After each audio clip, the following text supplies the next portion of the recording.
Hey guys, what's up? My name is Sean Wayne, and today, tara, pag-usapan natin itong panawagan at hamon ni Prof. Shell Magno kay Congressman Sig Ungab, no?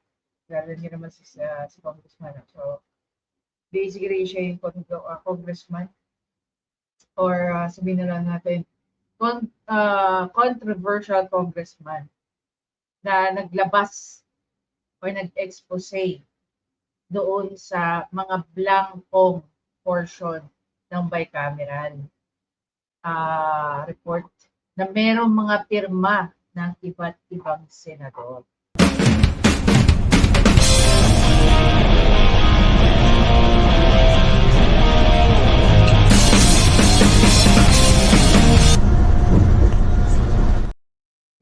Okay. Ito na tayo, no? Kanina nga, sabi ko nga kay nag-message ako kay Teacher Mark. Bakit boses ko ng Teacher Mark? Sakit ako din sa isang TikTok video. Mamaya, tatalakayin natin yung mga pumirmano courtesy of Teacher Mark's live. Gaya na rin sinabi ko yesterday no, sa aking isang video. Hindi natin pinansin yung sinabi ni Senator Amy Marcos. Bakit daw siya pipirma sa mga blanco-blanco? Ngayon, nung naglabas na po itong si Congressman Sig Ungab, nagulantang na naman ang administrasyon ni Bangag Jr. Diba? Bumanat na naman yung kanyang mga attack dog na nakakatawa. Ngayon, nagsasalita na si Prof. Shell Magno. Alam niyo naman na dati siyang USEC no, ng DOF, ng Department of Finance. Then dito, maririnig natin na nagka-agree siya sa sinabi, sa pag-uusap between PRRD, Attorney Vic, Congressman Ungab, at saka yung isa pang lawyer, nakalimutan ko yung pangalan, at saka yung isang host. Pakinggan natin si Prof. Shell Magno. Marami na naman pong nagtatanong, no? May mga issues na naman na nauungkat ukol dito sa 2025 budget. Sinasabi po ni dating Pangulong Duterte at ni Congressman Ungab na maraming kulang-kulang na datos dito sa bicameral report ng 2025 GAA. Sinagot naman to ni Executive Secretary Bersamin na hindi maaaring pumirma ang Pangulo sa kulang-kulang na dokumento. Pero very interesting po yung tanong na ito, no? Kasi dalawang dokumento po yung pinag-uusapan natin kasi meron tayong mga ibang kababayan na kinukumpara at tinitingnan yung GAA na nasa DBM website at sinasabi nila na may datos naman. So nagsisinungaling si Pangulong Duterte. Hindi po natin ito ma-verify dahil dalawang dokumento yung pinag-uusapan dito. Yung isa ay yung GAA na nasa website ng DBM at yung isa pong sinasabi nila, Congressman Ungab, ay yung bicameral committee report. Alam niyo po sa bicameral so malinaw na yan. Malinaw na ultimo si Prof. Shell Magno, naiintindihan niya ng pinag-uusapan nila PRRD doon sa kanilang podcast, videocast, no? Ang pinag-uusapan po nila is yung bicameral report at hindi naman po nila napag-usapan yung GAA. Ulitin natin, kung nabanggit man ang salitang GAA, yon ay ang pagkakaroon ng discrepancy. Okay, na 20 billion sa isang item. Yun lang yung moment or yung time na nabanggit ang salitang GAA. Other than that, they were very consistent that they were talking about the bicameral report na sinadmit kay Bangag Jr. na kulang-kulang ang detalye. May mga nagtataka pa at may nagtatanong, baka kasi draft. Hindi po draft. Paano magiging draft yon? May mga pirma per page. Kung makikita nyo ngayon dokumentong Flinash, makikita nyo may mga pirma, yung mga side. Okay? At may ilan pong mga kongresista at senador na hindi po pumirma. Hindi naman po lahat pipirma na senador eh. Kailangan member ka muna ng BICAM. Committee report. Dito, supposedly, nire-reconcile yung pagkakaiba ng Kongreso, ng House of Representatives at ng Senate.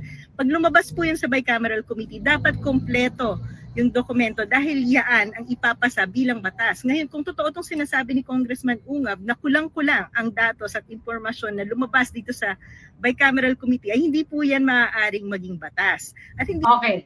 It is the same thing na sinabi ni PRRD at saka ni Congressman Ungab. Paano mo ibibigay ang isang bicameral report sa isang presidente kung hindi kompleto ang detalye? This was also discussed by another lawyer here on TikTok. Diba?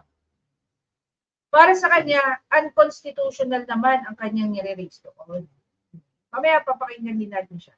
Hindi yan maaaring pirmahan ni Pangulong Marcos. Kung totoo pong kulang-kulang yung datos, ay sino ang nagpuna at nag-fill up ng mga kulang-kulang na datos? Hindi po natin masagot, ma-verify kung sino yung tama dahil hina-highlight po nito muli yung problema natin sa bicameral, kung gaano siya ka-opaque, walang accountability, hindi transparent. Dahil hindi naman po natin nakikita kung ano nga ba yung report ng bicameral committee. Hindi po yan pinapakita sa publiko. Hindi po natin nakikita yung minutes, hindi natin nakikita yung deliberation, hindi natin nakikita kung sino ba sa mga congressman at senador ang... You know what? I remember there was a challenge raised by Ma'am Joey. Doon sa post niya, if I recall it, if I remember it correctly, sinabi niya, dapat may transparency. Maliban sa nakatagid nga siya, dapat pinapakita sa taong bayan kung ano ang mga bagay na dinidiscuss nila during the BICAM. Diba? Ginawa ba yun? O ngayon, ano sinasabi ni Prof. Magno rito? Ang nagdagdag, nag-insert na mga kung ano-ano dyan sa bicameral committee. Kaya kung totoo itong sinasabi ni Congressman Ungab ay maaaring hindi nga valid ang pinirmahan ni Pangulong Marcos dahil kung kulang-kulang yung bicameral committee, hindi nga pwedeng magpasa yung Senado at Kongreso ng kulang-kulang na batas at hindi maaaring pumirma ang Pangulo ng kulang-kulang na batas. So sino ang nag-fill up ng mga blankong ito kung totoo yung sinasabi ni Congressman Ungab? Ngayon, para sa ating mga mamamayang Pilipino, ang pinakamaganda dito ay hamunin natin itong mga congressman at senador natin na kung totoo at nakita nila doon sa bicameral report na kulang-kulang nga itong na-produce na dokumento ng bicameral report. Ang maganda po talaga dyan ay dalhin nila ito sa Supreme Court para once and for all ay makapag-decide na ang Supreme Court ng kung ano nga ba ang scope ng power at mandate ng bicameral committee at sana nga ay mas maging transparent at accountable sila. Alam niyo po, hindi rin lang naman ngayong panahon ni Pangulong Marcos ganyan ang bicameral committee. No? Matagal na pong ganyan ang pag-ooperate ng BICAM. May mga insertion, may nawawala, may nadadagdag. Hindi lang po sa budget kung hindi sa batas na dumaraan sa mga bicameral committee conference. Kaya once and for all, ang hamon ko po kay Congressman Ungab ay mag-file na ng kaso sa Supreme Court tungkol sa incomplete at lack of transparency ng BICAM report.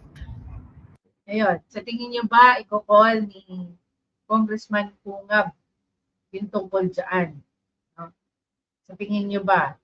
Pakinggan natin itong sinabi ng isang lawyer, no? Ni Attorney Neil Abayon. Si Attorney Neil Abayon dati rin pong kongresista. Pakinggan natin siya rito. So una-una pong violation na nakita ko dito is yung violation po sa rules mismo ng both houses by the House of Representatives at ng Senate. Because under the rules po nila, nakalagay po dyan is that they must provide a clear and detailed statement po of the amendments dun sa Bicameral Conference Committee report. Okay, so kaya ko po siya nasabing violation of their own rules because as mandated and directed by the rules, it must be a clear and definite statement po regarding the amendments. Okay? Ang nangyari po dun sa Bicameral Conference Committee report, wala pong clear and detailed statement or listing of ng mga amendment. Kasi doon po sa ilang provisions, ang nakalagay po is yung blank provisions. Tatandaan po natin yung subject matter po ng Bicameral Conference Committee na to is the budget natin or yung General Appropriations Bill po. Bill pa po to nung nasa committee pa. So yung dinidiscuss po nila is the General Appropriations Bill. Therefore, if it's a General Appropriations Bill, that involves money. So pag pera po, ano po ba yung kailangan talaga para maging klaro klaro at detailed yung pera. Diba, ang kailangan po dyan is what we call mathematical figures. Okay? So doon po, since blanco yung nakalagay, pwede po natin i-argue na it violates their requirement of a clear and detailed explanation. Diba? Kasi kung ikaw po, if you are a reasonable person who will look into this, who will review this, tapos pag tanungin nyo, let's say yung isa nyong congressman, tanungin po nyo yung congressman nyo, sabihin nyo parang, Kong, ano po ba yung budget ng Department A? Tapos sabihin niya, wala pang budget yan, yung nilagay namin sa report is blanco pa lang. So pag ganun po ba, ano po ba yung magiging reaction nyo as a reasonable person? Malamang magre-react po kayo, di ba, na that is not a clear and detailed statement because yun nga, they are talking about budget, therefore it involves money, and if money, dapat po may klarong mathematical figures. Otherwise, hindi po siya mako-consider as something clear and definite kung blanco yung provision, di ba? So yan po yung mga nakikita kong pwedeng maging argument dito, is that due to the blank provisions, there is a violation of their own rules of a clear and definite listing of all the amendments po na ginawa nila dun sa meeting nila as a bicameral conference committee. Asked question natin. And since it appears na yung BICAM report kung saan may mga blanco is yung BICAM na lang din mismo yung nag-ayos ng mga blanco na yun after nung meeting nila, then pwede po i-argue na there is a violation of the Constitution, specifically on the provisions regarding the lawmaking procedure po natin. Diba? Kasi like what I said, since meron pa silang misunderstanding dun sa BICAM, dapat nag-BICAM meeting po ulit sila or nag-undergo na lang sila ng completely new procedure para po at least ma-review ulit dun sa first, second, and third reading. Okay, so yan po yung two legal consequences na nakikita ko talaga. First is the violation of the internal rules of both houses, and second po, violation of the constitutional provision regarding the lawmaking process. So ngayon, for additional discussion na lang din po, i-discuss ko na lang din briefly kung ano nga ba ang epekto ng isang batas na posibleng ma-declare as unconstitutional. Okay, so dito po kasi sa atin sa Pilipinas, meron po tayong tinatawag na operative fact doctrine. At ang ibig sabihin po niyan, unless and until a law is declared unconstitutional, it produces effects po. And all the effects that it has produced is valid po. Okay? So ngayon, since wala pa naman pong decision yung Supreme Court declaring the 2025 General Appropriations Act as unconstitutional, the presumption pa rin po is that it's valid and that all the effects that it has produced so far are also considered as valid. Okay? So hopefully clear yun, guys. So una-una pong Okay, so basically, ang pinupunto lang natin dito, there are a couple of people who made comments about yung isiniwala ni Congressman Ungab at saka na pag-usapan nila during that video. Ilang tao na maliban dun sa grupo na nag-uusap patungkol dito.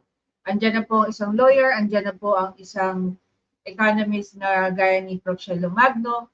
Marami pa po nagbigay ng komento rito, si Atty. Harry Roque, si Atty. Trixie Cruz. So they're very consistent. No? These people are not, yung nabanggit ko, si Prof. Shelo Magno at saka itong si Atty. Neil Abayot, they're not pro-Duterte. They're pro-Philippines. Although itong si Atty. Neil Abayot, kitang-kita naman natin, he is very neutral naman and he was only discussing about ano ang pananaw niya sa nalaman niya tungkol dun sa blankong provisions, no? Or blankong provisions or detalye sa isang BICAM report. Ayun na nga, again, I'm just echoing, ayun na nga sa sinabi ni Atty. Neil Abayon, sabi niya, ito daw ay isang paglabag mismo sa internal rules nila. Pangalawa, kung mapapatunayan, ito raw ay unconstitutional or a violation of the provision of the Constitution. Meron bang mali sa sinabi ni PRRD kahapon? Wala. Diba? Kung sakali mo mapatunayan, yung sinasabi nga nila, ano ang mangyayari? Pwedeng i-declare na invalid yung GAA. Ano panawagan ni PRRD? Ayusin. Ayusin yung GAA. Hindi ba? Pero ano ang ginawang rebuttal ng administrasyon ni Bangag? Tinawag siyang sinungaling. Tinawag siyang fake news peddler. Napanood ko yung isang ni Banat Bay, isang video niya. At one point, I agree with what he said. The media were asking the wrong question. And why are they asking? No? Why are they asking Bangag Jr.? Suppose, ang tinatanong ng media is yung mga taong involved sa BICAM. Tingnan natin yung isang video rito ni Teacher Mark. Oh, na-courtesy pa si Teacher Mark.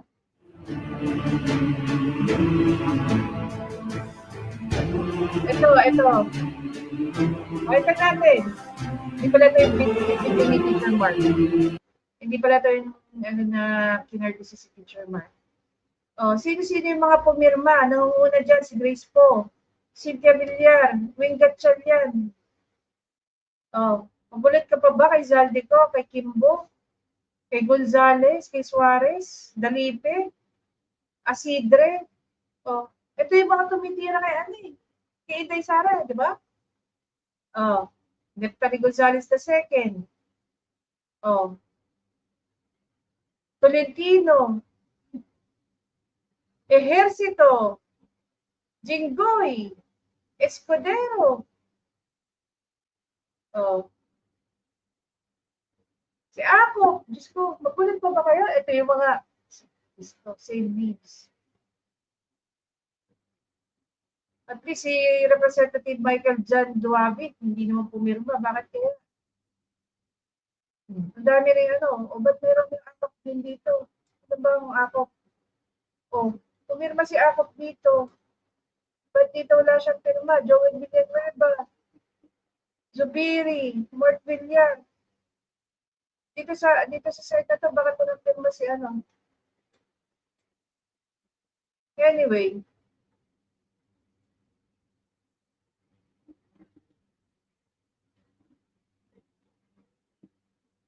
Hanapin natin yung yung kay Teacher Mark. Masaan ka ba, Teacher Mark? Hindi din yung Teacher Mark. Nakita natin. Parang wala. Anyway. Sinare ko yung ganyan. So, guys, again, kung iisipin natin clearly, there's something wrong with the BICAM report. Kaya nagtataka rin ako Ang BICAM report pala, pwede i-submit kahit kulang din ang pirma ng mga members ng BICAM. Diba dapat, hindi yung kinakamot ng ulo ko Diba dapat kumpleto yan? Diba? Dapat lahat ng mga members ng BICAM nakapirma doon before sinasubmit sa presidente. Para siya naman na mag-scrutinize ng BICAM report. Pero come to think of it, i-review pa kuno yung GAB.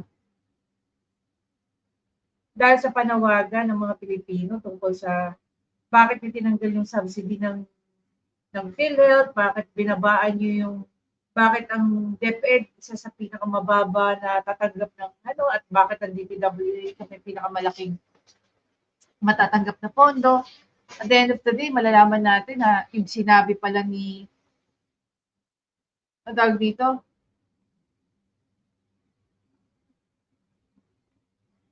Oh.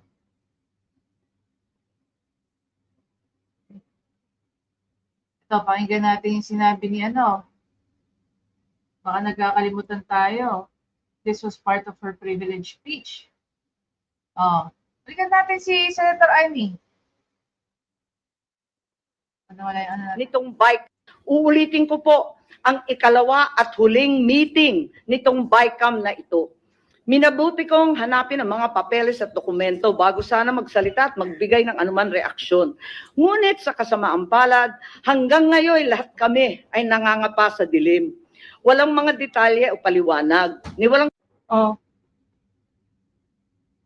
Bakit nung si Senator Amy Marcos ang nagsasabi patungkol sa mga blankong detalye dyan sa BICAM report, walang nagre-react. Pero nung si Congressman Ungab na, grabe ang reaksyon ng Malacanang. Ito pa yung nakakatawa. Ang pinag-uusapan was the BICAM report. Ang sinasagot nila was the GAA. Don't you think that's very, very stupid? Ang konkretong numero. Ang tanging hawak ko ay ilang datos ng DSWD na tila nilapastangan, sabay ang PhilHealth, sabay na rin ang DepEd. Kaya't sa kabila ng pagnanais kong makisama, hindi ako pumipirma sa kahit anong papel hinggil sa BICAM report na yan. At nagsusulong magbawas ng pera sa mga lehitimong proyekto para lamang ipasok ang akap, lakihan ng labis-labis ang MAIP, at pagpiestahan ang DPWH. Paano naman ako pipirma sa blankot kulang-kulang na papel? Oh, sino ang mas maanghang magsalita? Between kay Congressman Ungap at saka kay Senator Amy Marcos. Diba? Sino? Sino sa kanila?